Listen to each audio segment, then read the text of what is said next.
Thank you for attending the Cannabis Investor webcast. We would like to thank our platinum sponsors today, Med Cannabis Pharma Incorporated, Naturally Splendid Enterprises Limited, Cabinet Grow Incorporated, Medical Marijuana Incorporated, Lexaria Corporation, and Future World Incorporated. We would like for you to reserve the date of May 23rd through May 25th, 2016 for the Cannabis Publicly Traded Companies Investor, Analyst, and Media Conference in Atlanta, Georgia. Our next speaker is Sam May, CEO and co-founder of Cabinet Grow Incorporated.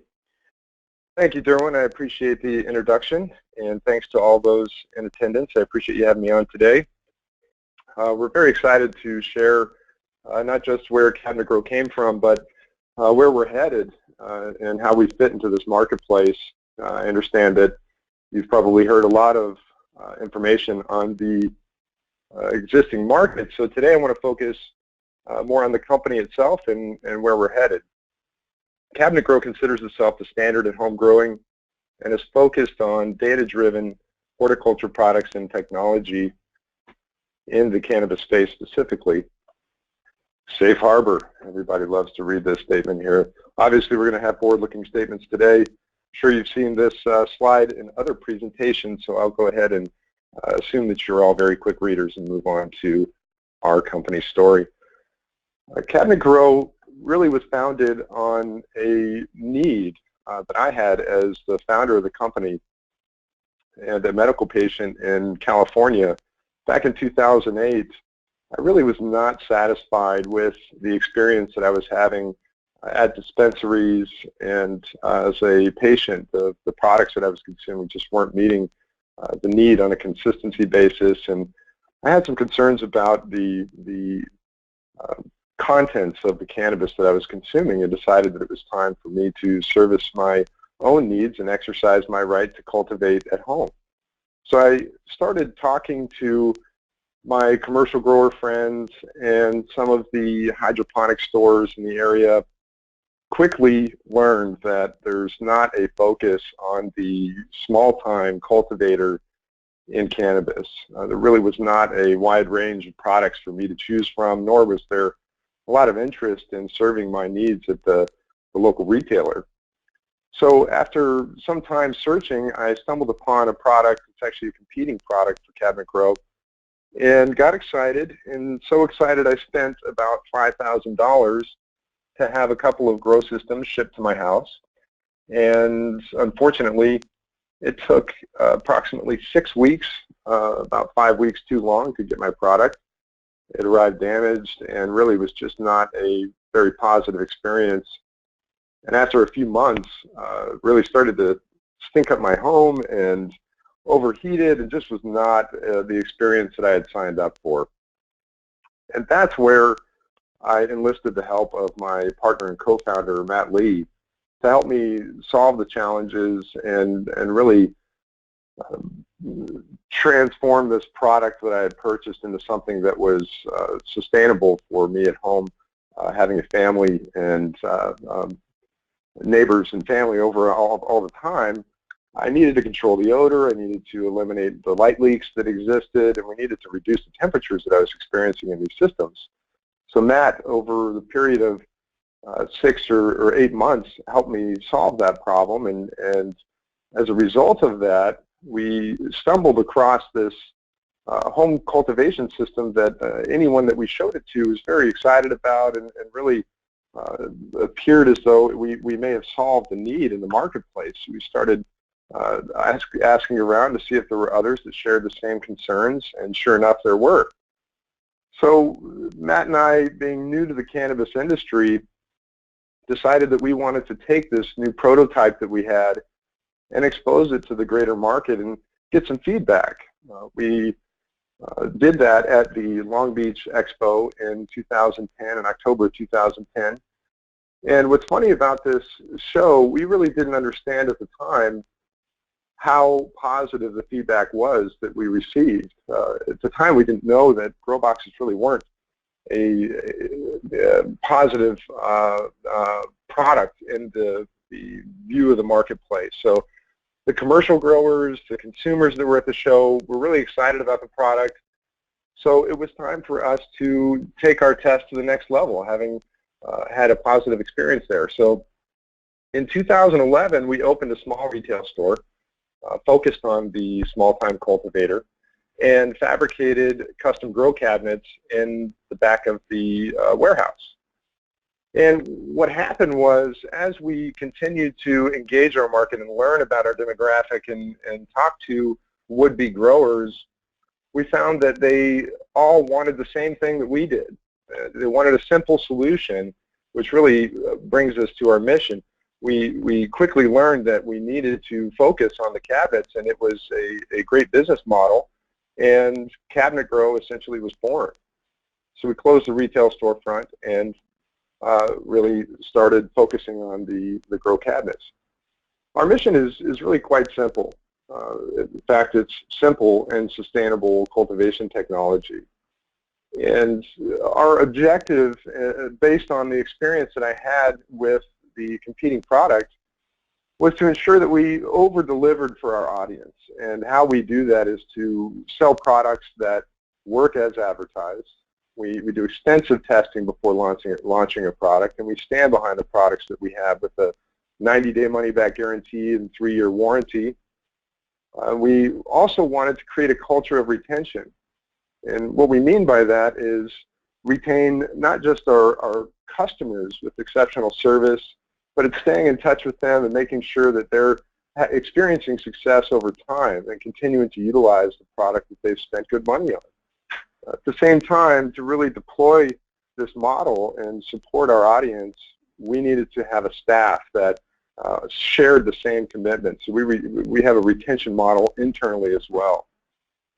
Now, most of our customers have never grown before, and that causes a lot of challenges for not just the customer but the company, and puts a burden on us to educate our market. So we early on decided that we were going to commit to the market education, and we continue to make that commitment today. And finally, it's product development. We are in a constant state of perpetual product development. It's important not just for the defensibility, but for the overall user experience that the company stay at the forefront of cultivation technology and continue to deliver at a high level for our clients. So that's what we do today and will continue to do. Our team, Matt and I are the co-founders of the company, and the leadership was expanded last year to include Barry Hollander, our Chief Financial Officer. Barry was brought on to help us scale the business through going public and access the capital markets to meet the demands that we had internally to scale our business. Barry's got 15 years in the public market, so great addition there, and I think it speaks for itself that we are a public company in the cannabis space, and we'll touch on the way we went public later on. More recently, we added Ian Subel as the Director of Business Development. Ian's experience is in corporate finance and advisory, and his focus for the company will be mergers and acquisitions, corporate finance, developing new business relationships and partnerships. Really another great addition. So that's the management team that is here to take us to the next level. To touch on our products, the products, while they look like spaceships, kind of funny, they are very intimidating at first glance, but by design, it's important that we kept our products in a format that was easy for the customer to get started and have success right out of the gate. So the concept is just add seed and water, we'll take care of the rest. There's very, very minimal assembly required, a true plug-and-play type of system. And we, over time, after engaging our audience for a couple of years and having studied the demands of our market, we decided it was prudent to segment our products into 3 different sizes. What you see on the left-hand side there is our smallest version in the Medicab Micro. It can harvest up to 3 ounces of marijuana per crop, and it is a a product that goes from seed all the way through harvest, and that surprises a lot of people based on its size, but I can assure you that it's very effective. The Yielder Max is for the mid-sized grower, on a home scale, that is. It's for the customer that wants to maintain a perpetual crop, meaning he never has to buy but one seed. Once he has his first seed, he can maintain those the vegetation in the lower chamber of the cabinet. At the same time, he's able to bloom in the top chamber of the cabinet and perpetually harvest up to 5 times per year, 8 ounces of cured and dried marijuana. So it's the next size up. The EarthCab Pro is the flagship for the company and really what started it all. Same scenario as the Yielder Max. It offers the ability to run a perpetual grow cycle, again by maintaining plants in the bottom and rotating up to the top. And at 18 ounces, really can serve some heavy needs for consumers, whether recreational or medicinal. Now, the Flip LED grow light, again, a product developed based on need. When you're growing at home and in a small space, the heat that's generated from your traditional grow lighting, even fluorescent lights, can really cause challenges for consumers. So it was important to us to develop a product that could solve some of those challenges and make sure that the environment and the sustainability of the cultivation of our customers was met. So having so much demand for the LED grow lights and really just not having an opportunity to meet the demand through our supply chain, the company developed its own LED grow lights, and the Flip LED is our 4th generation and soon to release our 5th generation light. The company intends to expand that revenue opportunity or expand into that revenue opportunity down the road, but right now our focus is selling those lights through our grow cabinets. When you're looking at the capital markets, execution is a focus for many investors, so I really wanted to touch on that and boast a little bit. Thank you for allowing me to do that. The company has won 3 consecutive Stash Awards for our products, and each of our products has won this award. And it's really the only accolade that can be earned in our niche of the marketplace. STASH stands for Significant Technology Advancements in Stealth Horticulture. So it really targets exactly what it is that we do. Our company has raised $1.3 million in capital through friends and family raised through the S1, as well as venture capital that was taken on in the beginning of 2014. And that capital was used to take us public via an S1 registration statement. For those of you that may not be familiar with what an S1 is, I'll keep this brief, but most companies go public in the cannabis space through a reverse merger, and sometimes, I'm not passing judgment here, but sometimes that's to avoid some of the scrutiny that's involved when doing an S1. It was important to Cabinet Grow before taking on any investor funds that we understand the SEC and FINRA's position on the issue of marijuana. So we like to say that we went through the front door of the SEC and said, yes, we are a cannabis-related company. We're a pick and shovel company, and we've shipped to 47 states and 16 countries. And no, it's not our responsibility to determine what or how the individual that's growing in our systems manages their legal standing. It's not our obligation. Fortunately, that argument was, we won that argument with the SEC. They allowed us to become effective in December of last year, and of course we received our symbol and moved on to the QB as a fully reporting company in August. So in 2014 and 15, it was about scaling our infrastructure and sustaining our growth. We've moved into a new facility in Irvine and really positioned the company for rapid growth. We have a showroom there, a mini studio for content production.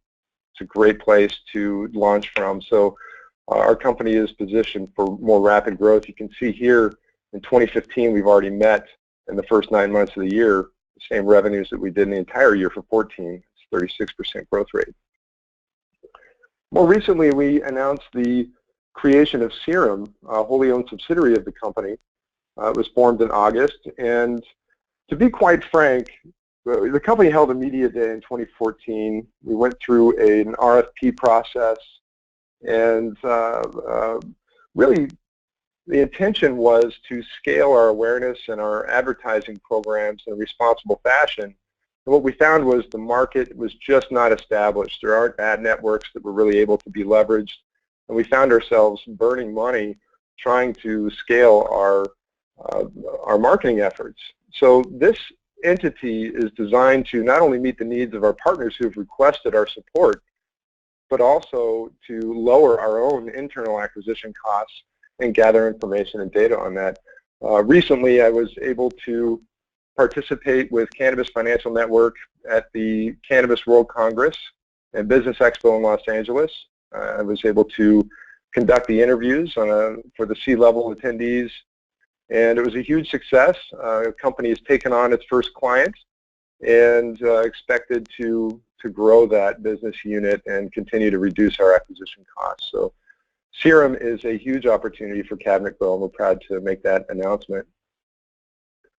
This is a quick quote that I wanted to share with you that really talks about the challenge that exists, not just for our company, but for many others in the space, and it summarized beautifully here with the discussion of a tremendous need for evidence-based guidance on medical marijuana, and nationally and internationally.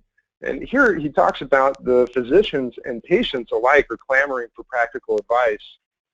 However, you can substitute physicians and patients with businesses and consumers, regulators and constituents. We all share the same concerns regarding evidence-based guidance, which leads us to our data-driven strategy.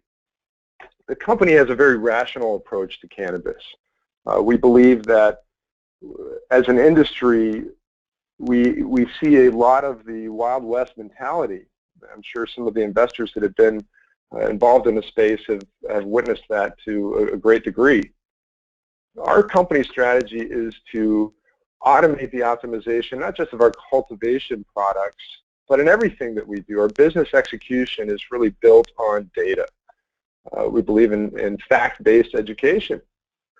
There's a lot of opinions out there that are being taken as fact, and we intend to affect that through thought leadership and data capture and syndication. Really opens opportunities for services and subscriptions that are driven by that data and that usage data that we capture. And this brings us to really our most exciting opportunity in the coming future here.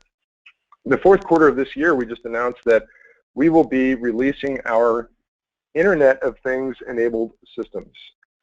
And as you can see, we've developed a mobile application, but it doesn't stop at a mobile application. The key here is it connects to hardware, which is really what IoT is, enabling hardware and connecting that with Internet.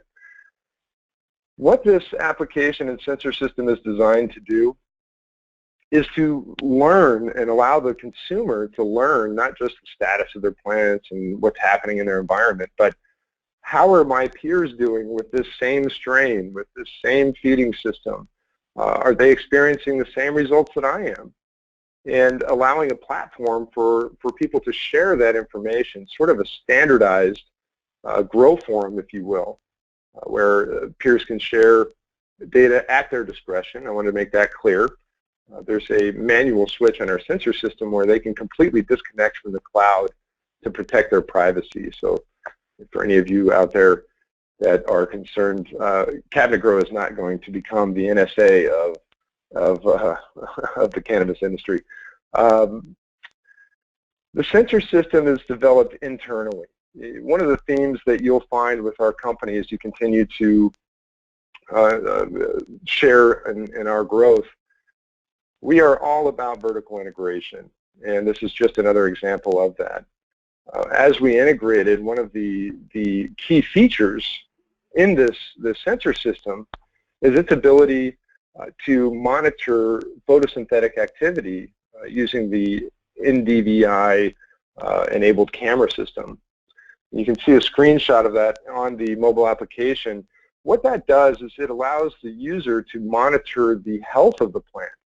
If the plant grows too tall and gets too close to the light, it's going to change color. It's going to show the user, hey, we need to take action here. If there's an unhealthy plant, or I'm sorry, an unhealthy plant or an unhealthy leaf, let's remove that leaf. Let's take care of that plant. Let's treat it, and really facilitates the optimization of the yields and the quality of the crops for our users. On a commercial level, once the beta test is done in the grow cabinets, this same sensor system can be expanded for use in warehouses, in greenhouses, and ultimately even outdoor. So we're really excited about this application and being able to expand our revenue streams and really deliver a full user experience for our existing customers and our future customers. So it's very exciting for the company. Another exciting project and concept that the company is developing right now, we call it our community gardens model. And really what this model is designed to do is provide a lower entry point for both entrepreneurs and cannabis cultivators. You know, not everyone is ready to just jump right into growing at home. So as the market education continues, as entrepreneurs continue to enter the space, we wanted to provide a place where the two can meet in the middle and not necessarily have to develop a 400,000-foot grow facility and take on the licensing for a dispensary. We wanted to provide an environment that's safe and secure for people to come in and learn about cannabis, touch the plant, get hands-on without having to fully commit. So in the community gardens model that you see on the right-hand side, that represents a small business where lockable cabinets are stored in a secure area, and consumers can come in and lease a cabinet or rent a cabinet for a short period of time to test the experience of cultivation and control their own destiny, again, like I did growing at home. So it's a great opportunity for entrepreneurs to enter the space. It's a great chance for regulators to scale the model of meeting medical cannabis demands without having to fully deploy into a licensing system and all of the things that go along with that. Really meets the market where it is in terms of compliance. The container that you see on the left-hand side, again, is really a natural extension for the company. We're in the business of building self-contained grow systems and believe in achieving scalability through monetizing on a cubic foot basis. So the grow containers are certainly another way that we can do that. And we have had requests for both types of models on a number of occasions. So it's a great way for the company to expand its revenue. And we have a few proposals out right now. Again, nothing material to discuss there yet, but we are excited about where the future holds. Goes for this type of business model. I think there's a lot of application across the U.S. for this. Finally, I really wanted to touch on the fact that and reinforce that we are a pick and shovel cannabis company. We have been through the SEC and FINRA. We have established risk factors, and we believe that our risk factors position the company better than most in the public markets. Our management is experienced. Matt and I have been in this space for some time. Barry represents a number of companies in cannabis and has for a number of years. So we have a scalable foundation, not just in the infrastructure, but our management team and the vehicle that we have in our CBNT, our public company. We expect to hit a $10 million run rate by the end of 2016. And that's achieved not just with our organic growth, but the Internet of Things model, the community gardens, and it really creates opportunities for joint ventures and partnerships with seed companies, because we don't touch seed, keep in mind, with equipment suppliers, nutrient suppliers for the consumables that we offer to our audience. So the joint ventures will definitely be a large part of our growth. And finally, mergers and acquisitions.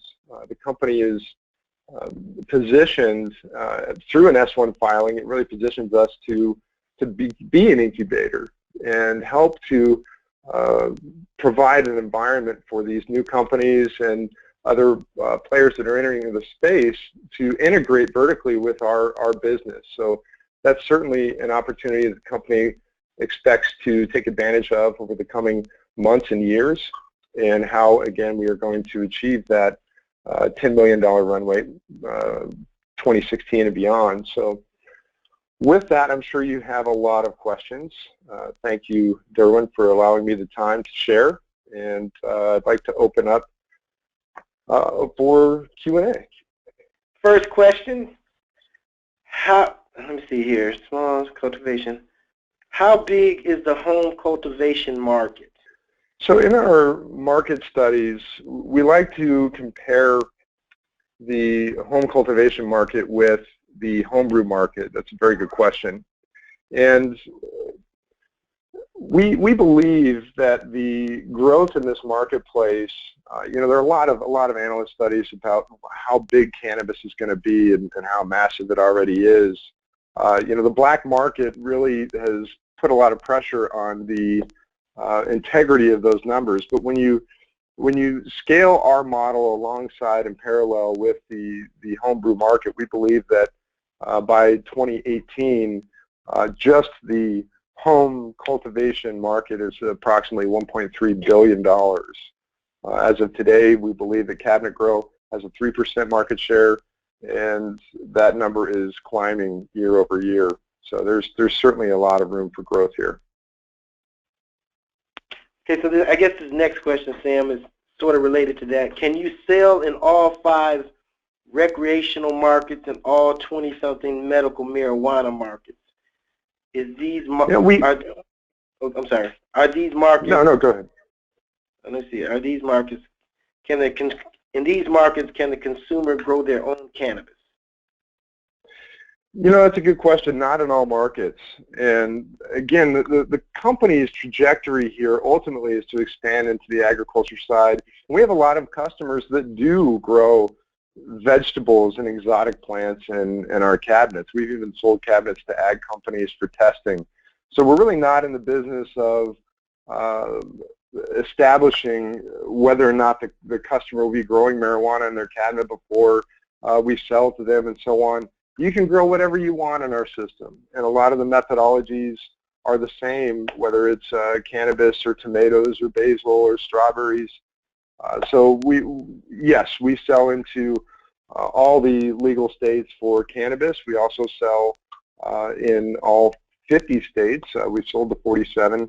And again, 16 countries we have distributed through and passed customs in because it's not exclusive to cannabis. The company's focus, and I want to make sure that this is very clear, the company's focus today is cannabis. And the reason is we're still in a perpetual state of product development.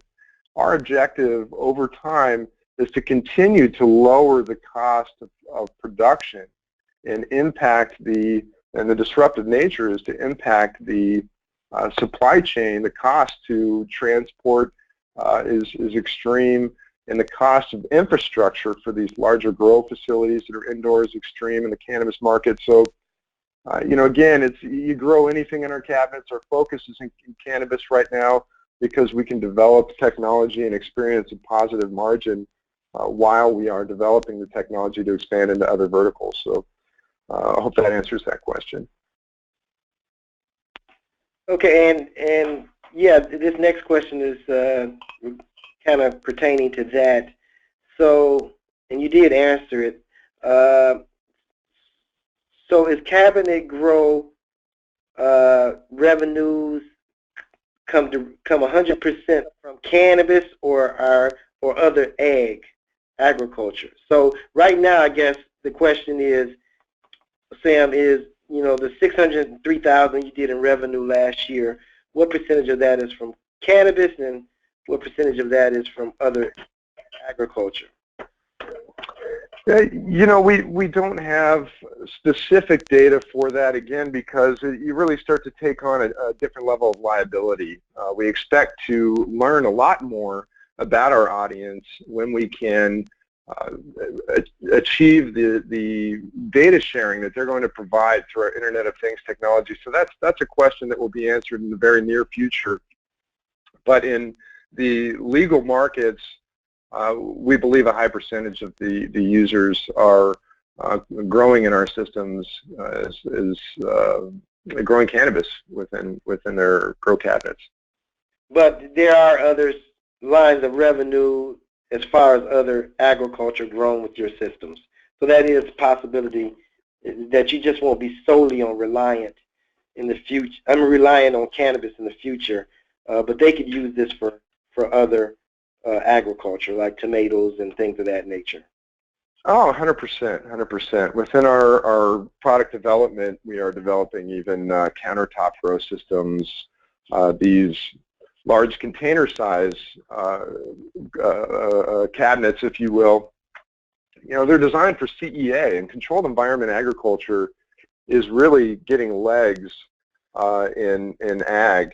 And it has to do, again, with that supply chain. The cost to transport produce, whether it's overseas or even grown within the United States and transported locally, it's extreme. And as we, you know, again, the mission for us is simple and sustainable cultivation. So organic cultivation methods. We're testing, you know, battery systems and solar systems to, you know, reduce the footprint. And that's what's going to fuel the long-term sustainability of our business, is to make our cultivation methods more cost-effective and lower that cost basis. And we're already seeing some really positive numbers there. So yes, it goes well beyond cannabis, but for today, that's where the company's focus is. Next question, and I agree with this. I like this question, Sam. I think you guys have a great product, but my first thing when I start looking at your products, I say this is a great product, but it's going to, you know, you have to educate the consumers, and the customer service is kind of key to this business model. So this next question is, please go over the specifics of your after-sale support services regularly provide to your purchase customer. That's a really great question, and I was hoping somebody would ask.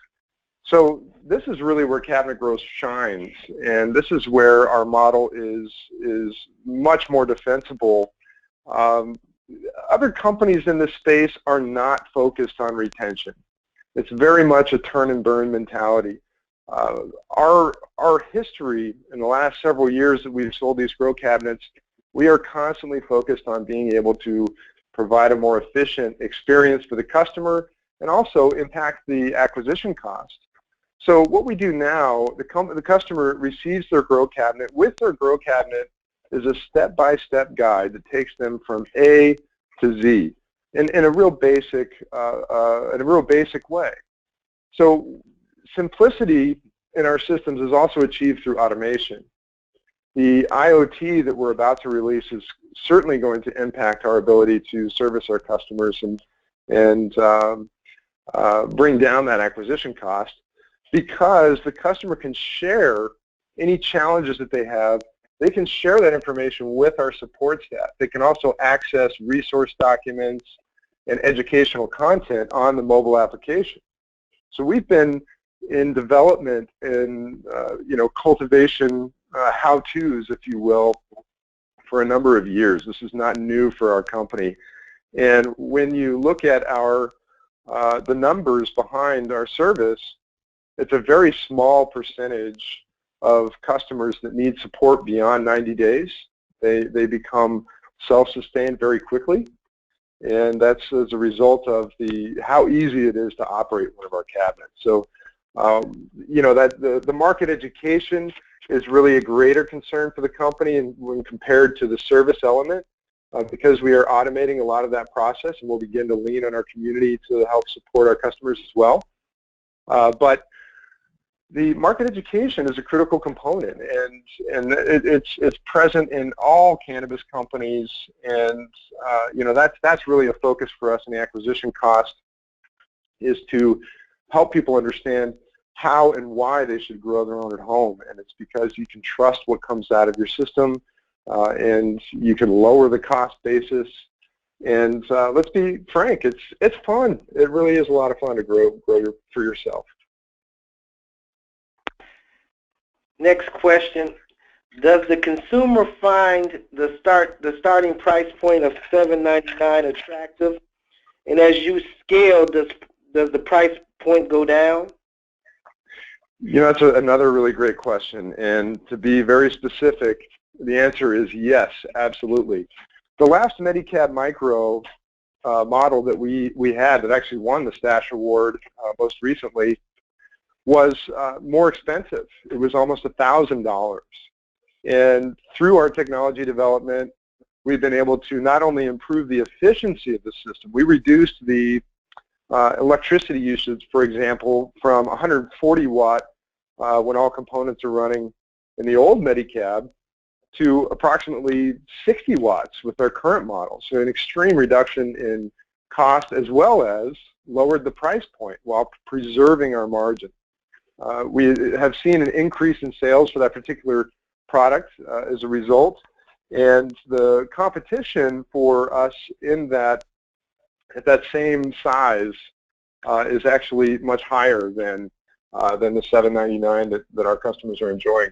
And I'll finish with there's also a higher level of automation and longer maintenance intervals for that product when compared to previous models for us and our competition. So in short, yes, the company's focused on reducing the cost, and ultimately down the road we may end up reducing our margins and focus on the subscription side. Again, this is where that IoT comes in. Focus on really building a long-term relationship with our consumers by providing a lower cost basis for the hardware on the front end, and serving their needs over time with the consumables. So there's a number of ways that we can monetize there. Okay.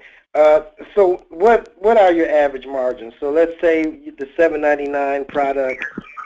What is your margins on that?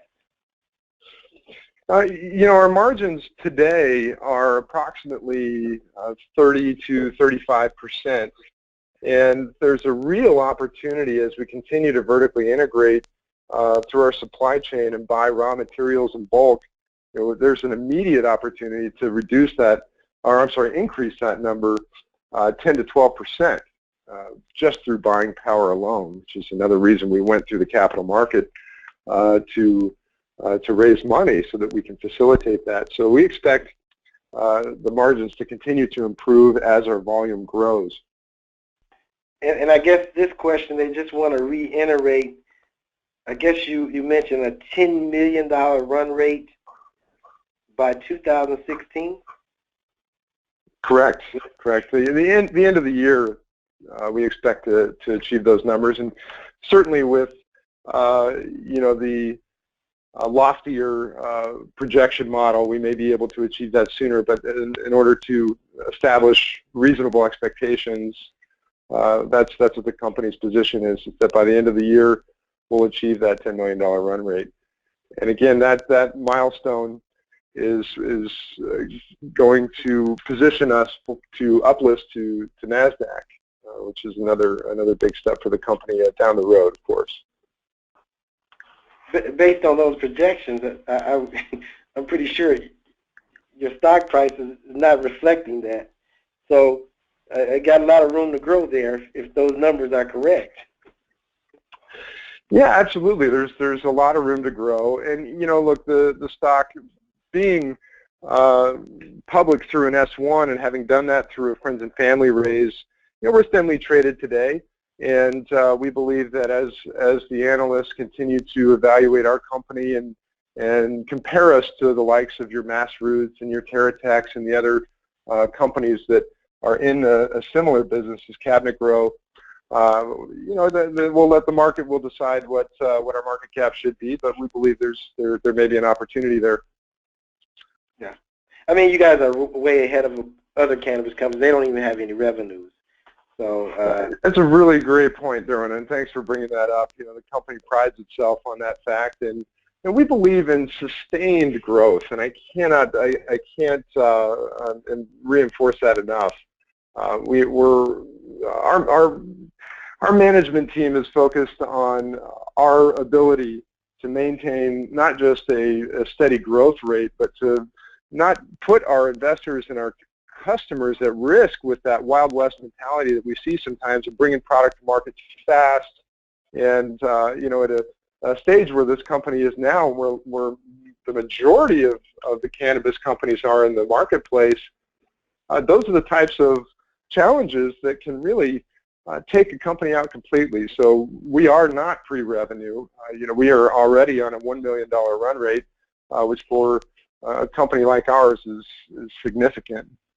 Yeah, well, I don't think the problem is the cannabis companies bringing products out to the market too fast. I think the problem is bringing products to the market, period. Right. That's a really good point. Yeah, so you guys already have a product. It's already in the market. You already have sales. So you're ahead of 90% of the rest of the cannabis companies. The next question is benefits of home cultivation over just purchasing cannabis from a retailer. That's another really good question there. There are a lot of people. Look, guys, we are in the early stages of being able to go to your local store to buy cannabis, right? Number one, we've lowered the cost basis. When I started growing, one of the reasons, as I mentioned on the earlier slides there, one of the reasons is I just didn't have faith in what I was consuming, and honestly, for the price I was paying, I didn't feel that I was getting a good value. And when you look at the cost analysis, in fact, if you go to cabinetgrow.com, you can play around with a calculator that we've built that shows people how long it's going to take to recoup the cost of their systems based on the average price index that High Times puts out. And these things pay for themselves in the first harvest or two. Beyond that, the operating cost is so low, it's virtually impossible for a dispensary to compete with the cost basis that our clients enjoy. Not to mention, now there is effort that goes in here, but through automation, we reduce and continue to reduce the maintenance periods, and we are allowing a more positive user experience. These people are working families, right? This is not designed to be a full-time job. We want them to enjoy the act of cultivating for themselves. So there's a number of ways that we fit into the marketplace in that sense, but the disruptive nature here is the more simplified we can make the process, the more automated we can make the process, the more we are going to disrupt the marketplace. Okay. I'm looking at certain metrics that I look at, and I'm sure investors and analysts, I talk to a lot of the cannabis analysts, and, so one of the concerns is, revenue, which you guys are generating already, the management team, like you were talking about the Wild Wild West. If you look at some of the management teams of some of the cannabis companies, and you look at the experience and you say, well, these guys don't have experience to run a publicly traded company. Another thing, a metric I look at is shares outstanding, which I see you guys are very conscious of how many shares that you have out there. I think your float is only about 5 million, if I'm correct. Is that correct? You are correct. Yeah, it's. I believe what's on deposit is even less than that. I think there's something in the neighborhood of 3.5 million on deposit. Yeah, the founders of the company represent a very large portion of the issued shares, and certainly Matt and I are long in the company and long in the stock. But yeah, you're right on the money. 37 million shares outstanding, and again, a small percentage of those are actually in the float. So we, just like you see in the rest of our business, this is a long-term opportunity. This is not I hate to even say it, this is not a pump and dump. You know, these are friends and family members that have invested in our company, and we don't take that money lightly. Well, going forward, Sam, you guys, to expand and scale, you're probably going to have to raise money, you know, so I guess in the future you will see some dilution, but you guys are conscious of any significant dilution, right? Yeah, certainly. How much do you guys need to raise any funds, and how much do you need to raise? We do need to raise money. You know, we are. This is again one of the reasons that we went public the way that we did, is to be able to facilitate our capital needs. We are raising short-term capital as well as long-term capital. We will be using the retail banking community and are already engaged with some bankers to have that discussion. But I would encourage the audience to reach out directly to have that discussion with the company. But yes, to answer your question more directly, the fact that we are not pre-revenue and that we have substantial revenue when evaluated against other companies in the space is where the investors can get comfortable with the you know, dilution and how the company is going to proceed, because we can leverage our operating capital to avoid having to raise money at times when it may not be good for the company to raise money. Gotcha. Well, that concludes our Q&A. Any last comments, Sam, regarding Cabinet Grow? You know, I just would encourage you to stay tuned. Visit ir.cabinetgrow.com. That's where the company's most current information is hosted, and they can sign up for alerts and news at that website. Again, ir.cabinetgrow.com. I can be reached directly. We are very hands-on at Cabinet Grow. Myself, Barry Hollander, Ian Subel, Matt Lee, we're all available for discussion. Reach me directly at sam@cabinetgrow.com. And I just want to thank the rest of the community out there for attending and sharing their time with us today. Definitely an exciting time for the industry. So, Darwin, I appreciate you too. Thank you, sir. Thanks a lot, Sam. We really appreciate Cabinet Grow's presentation. Hope to hear you guys, hear an update from you in about 3 months. Next presentation will be at 2 o'clock, so we're going to take a lunch break from 1 o'clock to 2 o'clock. And our next presentation, I think, is Naturally Splendid Enterprises Limited. Thank you, Sam. Thank you, Darwin. Take care.